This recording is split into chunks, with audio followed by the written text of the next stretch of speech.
For 3 decades the answer was simple. The African National Congress, or ANC, held the reins of power, shaping every level of government. But the 2024 and 2025 elections shattered the illusion of ANC's permanent dominance, leaving South Africa with a fractured, unpredictable political landscape. Now, the question of who is truly in charge is debated everywhere, from shebeens to boardrooms to parliament.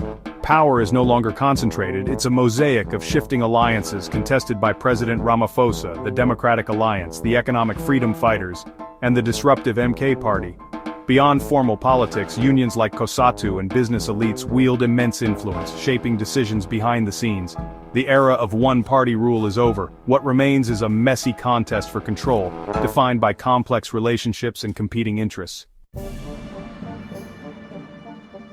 To grasp the current upheaval, we must remember the ANC's dominance since 1994. Mandela's presidency set the tone for reconciliation and democracy, while Mbeki's era brought economic growth but also controversy, especially over HIV/AIDS. Jacob Zuma's presidency marked a turning point. State capture scandals and corruption eroded public trust and fractured the party. Cyril Ramaphosa promised reform, but his efforts were hampered by internal resistance, economic stagnation, and scandals like Farmgate. The ANC's image shifted from liberator to embattled institution, losing its moral high ground. By 2024, years of corruption, infighting, and broken promises led to a historic loss of majority. The party that once embodied the nation's hopes now faces existential questions about its future. The stage was set for a new era of contested power. The 2024 elections were nothing short of a political earthquake, an event that shook the very foundations of South Africa's democracy. For 3 decades, the African National Congress had dominated the political landscape, but this time, the winds of change were unmistakable. The ANC's support plummeted to around 40% of the vote, losing its parliamentary majority for the first time since the dawn of democracy in 1994. The party that once symbolized liberation now faced a sobering new reality. Years of deepening unemployment, widening inequality, rampant corruption, and relentless load shedding had eroded public trust. Ordinary South Africans, frustrated by broken promises and daily hardships, began to look elsewhere for hope and leadership. Nowhere was the ANC's decline more dramatic than in provinces like KwaZulu-Natal, where the newly formed MK Party surged, capturing the imagination of voters hungry for change and shaking up the established order. In Gauteng, the country's economic heartland, opposition parties like the Democratic Alliance and the Economic Freedom Fighters made significant gains, further fragmenting the political landscape and signaling a new era of multi-party competition. With no party able to govern alone, the ANC was forced into unprecedented negotiations. In a move that would have seemed impossible just a few years ago, it formed a government of national unity with the DA, its longtime rival, an alliance born out of necessity rather than shared vision. This coalition, designed to project stability and unity, is fraught with ideological contradictions. The ANC's vision of state-led transformation now collides with the DA's free market principles, making every policy decision a test of compromise. The new government is a fragile patchwork, stitched together by necessity. Behind closed doors, every decision becomes a battleground, with leaders from different parties struggling to find common ground while their supporters watch anxiously. The era of unilateral rule is over. South Africa now enters a period defined by negotiation, compromise, and uncertainty. A future where the path forward is anything but clear. The center has broken, and the rules of the game have changed. South Africa stands at a crossroads, its destiny now shaped by the art of coalition and the challenge of forging unity from division. South Africa has entered a new era, one defined by coalition politics. This is no longer just a feature of local municipalities, but a reality that now shapes the very core of our national government. The days of single-party dominance are over, replaced by a complex web of alliances and negotiations that will determine the country's future.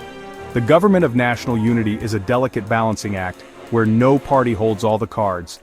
Every policy, every law, and every decision must be hammered out through intense negotiation and compromise. Political leaders are forced to sit across from their rivals, seeking common ground while protecting their own interests. The ANC, long accustomed to leading alone, now pushes for state-led reforms, while the DA resists, advocating for market-driven solutions. This clash of ideologies creates constant tension and mistrust within the cabinet, making every meeting a test of patience and political skill. Governing is no longer about imposing a single vision. Instead, it's about managing disagreements, building consensus, and finding ways to move forward despite deep divisions. The art of compromise has become the most valuable skill in politics today. In this new landscape, politicians must become skilled negotiators and alliance builders. Those who fail to adapt risk being sidelined, their voices drowned out in the noise of competing interests. The ability to form partnerships and broker deals is now essential for survival. The EFF's refusal to compromise has left it isolated, a stark reminder of the cost of ideological rigidity. While their principles remain intact, their influence on the direction of government is limited, showing that in coalition politics, flexibility often trumps purity. For ordinary citizens, this new era brings both hope and uncertainty. There is hope that coalition politics will lead to greater accountability, as no single party can act unchecked. But there is also anxiety, fear that endless negotiations could lead to instability, gridlock, or policy paralysis. The future of South Africa's democracy now rests on the ability of its leaders to navigate this complex and unpredictable new game. Success will require patience, wisdom, and a willingness to put the country above party interests. The stakes have never been higher, and the world is watching as South Africa writes the next chapter of its democratic journey. The ANC's decline has dramatically shifted the political landscape, opening the door for a new generation of contenders, each bringing their own distinct vision and energy to South African politics. As the once dominant party loses its grip, the stage is set for fierce competition and fresh ideas. The Democratic Alliance, now the official opposition and a key coalition partner, champions clean governance, transparency, and free market policies. The DA's message resonates strongly with urban professionals, business owners, and minority communities who seek stability and economic growth. Their blue wave is especially visible in cities like Cape Town, where they have governed for years and point to their record of service delivery and anti-corruption efforts. The Economic Freedom Fighters, or EFF, led by the charismatic and controversial Julius Malema, push for radical economic transformation. Their platform calls for nationalizing mines and banks, expropriating land without compensation, and challenging the status quo with bold theatrical tactics. The EFF's fiery rhetoric and street-level activism have made them a magnet for young, disillusioned voters who feel left behind by the current system. Their uncompromising stance and confrontational style have kept them out of major coalitions, but they remain a powerful force in parliament and on the streets, shaping debates and keeping pressure on the establishment. The MK party, endorsed and energized by former President Jacob Zuma, has risen rapidly in KwaZulu-Natal. Blending populism, Zulu nationalism, and a sharp critique of the ANC's current leadership, the MK party appeals to those who feel betrayed by the political elite. Their rallies are marked by passionate supporters and a call to return to traditional values and local pride. Together, these three parties now define the poles of South African politics: liberal market reform, radical socialism, and populist traditionalism. Each offers a different path forward, reflecting the country's deep divisions and diverse hopes for the future. The ANC, caught in the middle, must navigate between these powerful and often opposing forces, trying to maintain its relevance and authority in a rapidly changing environment. The future of South Africa will be shaped by the ongoing push and pull among these rivals as they compete for influence, power, and the hearts of millions of voters. South Africa's political landscape is now truly multipolar, with new alliances, rivalries, and possibilities emerging at every turn. Real power in South Africa isn't just in parliament, it's wielded by actors behind the scenes. Deep factionalism within the ANC, especially between reformists and the Radical Economic Transformation Group, shapes policy and appointments, often paralyzing government. At local levels, patronage networks and personal loyalties override party ideology, fueling service delivery failures and public frustration. The legacy of state capture lingers, with entrenched networks still influencing state institutions and the economy. Corruption isn't just about a few individuals, it's a system embedded in governance. The struggle for control is as much about untangling these networks as it is about winning elections. Understanding who runs South Africa means looking beyond the headlines to the shadowy corridors of power. The battle for the soul of public institutions is far from over. Organized labor and big business are powerful forces shaping South Africa's future, especially in this era of fragile coalitions. COSATU, the country's largest union federation, can influence policy and threaten strikes that paralyze the economy, maintaining a direct line to the ANC. The DA's pro-business agenda often clashes with union interests, creating deadlocks within the coalition.